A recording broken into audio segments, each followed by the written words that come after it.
Hey everyone, welcome back to another video. Well, all the excitement has happened this morning. The Retroid Pocket Nova pre-orders have gone live and I've got my order in there. They went live at 11 AM Australia time and 9 PM Eastern time. And I know a lot of people like me have got their pre-orders in, but there's been a lot of talk out there of should we get the 8GB, should we get the 12GB, but just as equally, it seems to be a lot of people are taking the we're going to wait and see approach until they see those review units in reviewers' hands. And as soon as my pre-order arrives, I intend to make some really great content with that device. And I'm going to put that out there for you for anyone who's still thinking about whether they should add the Retroid Pocket Nova to their collection. But for the purposes of today though, I wanted to take you through, well, why did I decide to get the 12GB variant? And that comes from a pretty unique place. You'll see around me that I've got a device or two, and I also have my only really true 4x3 device, the iNeo Pocket Air Mini, and I've really been looking forward to getting something that's much more powerful. Look, the RG477M, that would have been great, but I've really been wanting that Snapdragon compatibility, and I'm really excited that we're going to have that going forward. So you might be wondering, how did I get to that informed decision, that informed, place to be able to go, yep, the 12GB variant is the variant that I want for my collection. And you'll see here that I've been collecting a lot of the Retroid devices, right back from the Retroid Pocket 2 all the way to the current version, the Retroid Pocket 6. Now this one is the D-pad top 8GB version when it was initially released, and I've had this for some time. It's been a really fun device. I had not had that 12GB variant, but recently I've added to my collection the Retroid Pocket 6 in the 12GB variant and 128GB of storage. So I've been able to compare the two side by side. I've had this for about a week now, and I think I've got a really good understanding of what it is that I want in the device, and just the slight edge that the Retroid Pocket 6 with 12GB of RAM has over the top of its 8GB variant. To show you how I got there, I'm going to do two different things. The first one, it's a really straightforward test. You can download this from the Google Play Store for free. It's the cross-platform disk test. And what this does is it allows us to see, sequential read and write, random read and write, and also having a look at its memory copy capability. And this is going to give us a really straightforward baseline of what the 12GB model versus the 8GB model can do. So we'll do a little bit of that testing on screen. We'll show the results that got there. But the other thing that we'll do as well is we will have a look very much at side-by-side gameplay and the results. And at the end of it, what I'm hoping to do is to show you a really clear table of the results, show you just where, the 12GB version in my mind barely edges out the 8GB version. But at the end of the day, you also have to remember, what is your particular use case? If your use case is just going and upscaling GameCube and PS2 and just straightforward emulation, being able to play, most of the playable Switch catalog as well, then the 8GB variant, I'm going to say straight off the bat, is the variant for you. You don't need that 12GB variant. But for me personally, and with the games that I've tested as well, I've been just able to push the upscaling on GameCube and PS2 just that little bit higher, and it's maintained my frame rate as well. But then also across on systems like Switch and PC, it's just allowed me to have a bit more of a smoother game playing experience on those demanding titles. Now, look, if PC is your primary use case, this is not the device for you. This device is for people that love 4x3 gaming. But that's not to say that, if you've got a Steam backlog that you are trying to chug your way through, but that Steam backlog is mostly made up of lighter weight titles, then yeah, absolutely. This is going to be a really fun device, whether that's 8 or 12GB variant for you to play with. But, a couple of, early examples of where I've done some tests. So using Game Native, playing some Batman Arkham Asylum, the frame rate has just been a consistent 2 to 3, 4 frames higher than what it has been on the 8GB version using that 12GB version of the Retroid Pocket 6.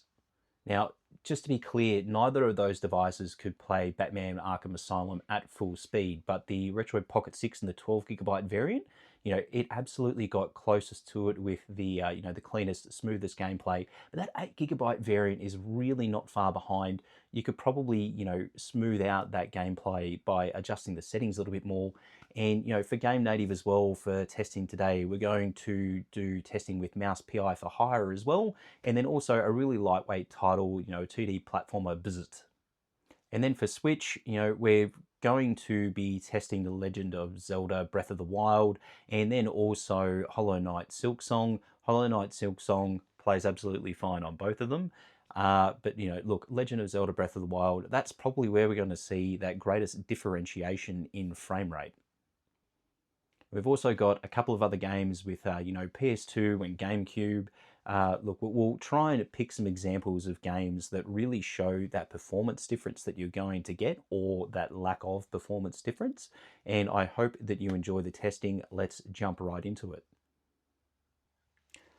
So to kick things off, what we'll do is a very practical test to see if we can identify, well, what's the performance difference between the 12 GB and 8 GB versions in the Retroid Pocket 6. And, look, being that the Retroid Pocket Nova uses the exact same internals and also the exact same configuration, in that there will either be an 8 GB of RAM or 12 GB of RAM, both with 128 GB of storage. This is going to give us a really clear baseline on what we can expect with the Retroid Pocket Nova, but also really handy for anybody who's thinking about the Retroid Pocket 6 and what they should be getting at the moment as well. And you'll see on your screen here that I've developed up a bit of a spreadsheet that'll really let us do that targeted comparison and give us some takeaways and observations. And the test we'll be conducting is, yes, using UFS 3.1 across both of them. Both of them have that exact same chip. And I'll run through really quickly and we'll run the 3 tests. The first test will be a baseline, and then the second and third tests are really the ones that we're looking at, and I'll populate the spreadsheet with the results. And just to show you how all the test works, right, we just click on data user up the top, which is that internal storage. And the test will run through a series of sequential write, sequential read, random write, random read, and then finally memory copy.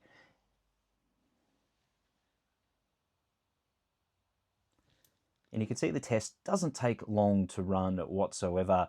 And once the test is done, we'll be able to see not only a graph, but also the hard numbers of what we can see. And then once we run test 2 and 3, right, you'll see test 1 will drop down, and then test 2 will drop down, and then we'll get our final results. I'll finish running those now, and we'll come back to the spreadsheet. So as you can see here from the spreadsheet results, a surprising kind of result there. So the 8 GB model, it really delivers a really reliable baseline for storage performance. And, the lower random read speed, they may be a result of slightly longer load times for apps and games, and that access many small files. So memory bandwidth is strong and sufficient for, pretty much all emulation workloads out there. But, if we have a look at that 12 GB version, that the standout difference is that random read performance. It's showing dramatically faster small file access, and what this will translate into is snappier app launches, shader cache access, and game loading, and memory copy being similar. So RAM capacity and not overall bandwidth is the real differentiator for heavier emulation. And I think after you've had a look at some of the gameplay experiences, you'll see what the actual effect of that is. So kicking off with our first game, Mario Kart Double Dash, and we've got this upscaled to 6x native at 4K, and just using that standard performance mode on both the 8 GB, which is on the left hand side, and 12 GB, which is on the right hand side of Retroid Pocket 6's. And as you can see here, absolutely no problems at all. Both of these playing at full speed, looking absolutely beautiful as we go around the track. And moving on to a much more demanding game, we can see here with Star Wars Rogue Squadron 2, and we're still in standard performance mode for both of the devices, still upscaled to 4K at 6 times native resolution. And you can see here, this is where the difference, does start to come through a little bit with the 8GB version of the Retroid Pocket 6 and what would be the 8GB version of the Retroid Pocket Nova. And you can see just some stuttering, which is quite normal across both of the devices. But where we start to really notice it is when we get into gameplay. And you can see there, just as the towers start to explode, just that, that difference in frame rate. And I would not actually be concerned about that whatsoever. So you'll notice as we go through the level and more shaders start to build and cache, that stuttering actually starts to disappear.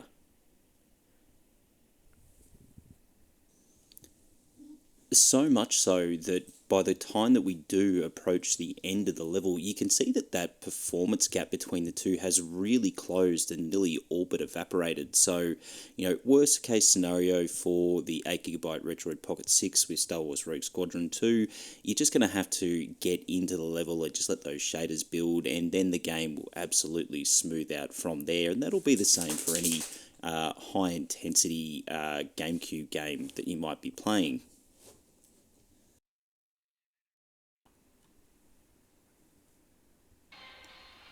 And as we move across into PlayStation 2, of course, we're using the global PlayStation 2 benchmark with God of War 2. And look, I've got this upscaled at 5 times native, that's 4K resolution again. And you can see that both devices aren't actually capable of playing this at full speed. And just a reminder, we've got this in standard performance mode again, so you can always step that performance mode up. But because we weren't able to play that, I dropped it down to 3 times native resolution, and you can see both devices now playing this absolutely no problems whatsoever. And because we managed to do that, I just wanted to step it up and just see if I could separate the two devices. And at 4 times native at 1620p, you can see that on the right hand side, the 12GB Retroid Pocket 6, there is a bit noticeable difference there compared to the 8GB on the left hand side. And having a look at Nintendo Switch now with Hollow Knight Silksong, we have a 1.5 times upscale, putting it at 1080p, and you can see from that beautiful loading screen of Hollow Knight Silksong, gosh, it's nice to be able to revisit this game, just how good that looks as we load and make our way into Farloom. In terms of gameplay, look, absolutely both devices are going to eat this game up, and it is just going to be, once again, that fantastic experience playing with everyone's favourite needle as we get into the level and swat ourselves some insects. The really great thing about using the Retroid Pocket 6 with the D-pad top, this is one of those games that plays absolutely well, and as we move across to Legend of Zelda with Breath of the Wild, we've got this once again at a 1.5 times upscale, and I thought it really fitting that we go and jump into a battle with, of course, Ganon. Now, both of these are actually playing quite well. You can see on the left-hand side of the screen, there's the very briefest of shutters that you might notice just as shaders build. The Retroid Pocket 6 is just able to do that just a little bit more smoothly, a little bit more cleanly, but both of these devices still able to play Breath of the Wild up near full speed. And look, the only time there'll be any difference is just like any other device out there when it's building shaders. And jumping into Xbox, and of course we've got some Master Chief here on Haku X, 4 times upscale, still using standard performance mode.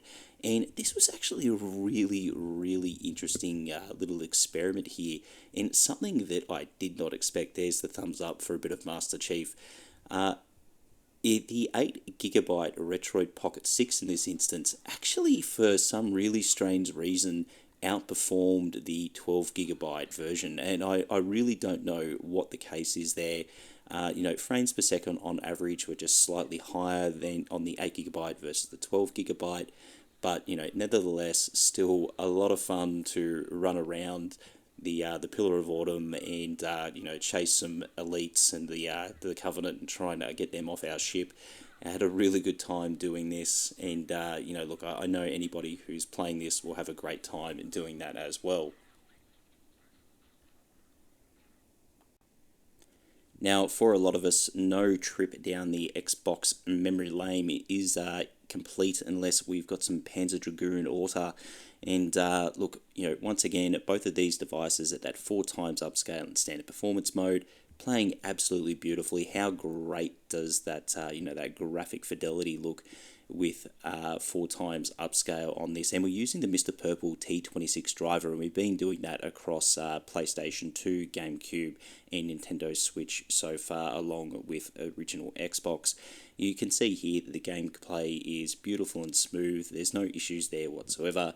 So whether it's the Retroid Pocket Nova or the Retroid Pocket 6, you're going to be able to play original Xbox on any of those devices.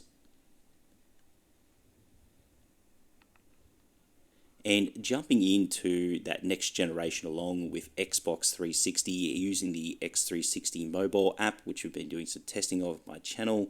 And look, you know, the only limitation for Xbox 360 is just the maturity of the emulator, and that really is coming along in leaps and bounds. And it doesn't matter whether it's the Retroid Pocket 6 in the 8 or 12GB variants, and the same thing will go for the Retroid Pocket Nova. You're going to be able to play this emulator no problems at all. The only time that you would notice a difference in performance is if you were using a Snapdragon 8 Elite device. Those devices right now do have better performance than what the Snapdragon 8 Gen 2 does, but we can expect that gap to close as the emulator matures and the dev is optimizing the app.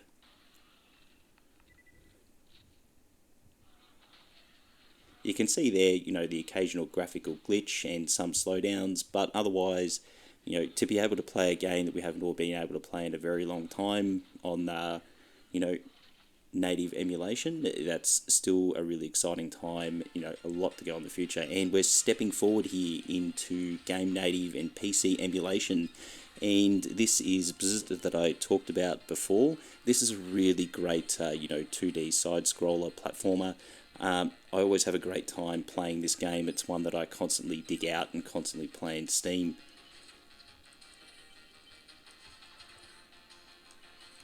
And the graphics on this look absolutely fantastic. There's no issues that you can see there with gameplay whatsoever. There's no stutters, there's no breaks. The audio is, of course, very high quality.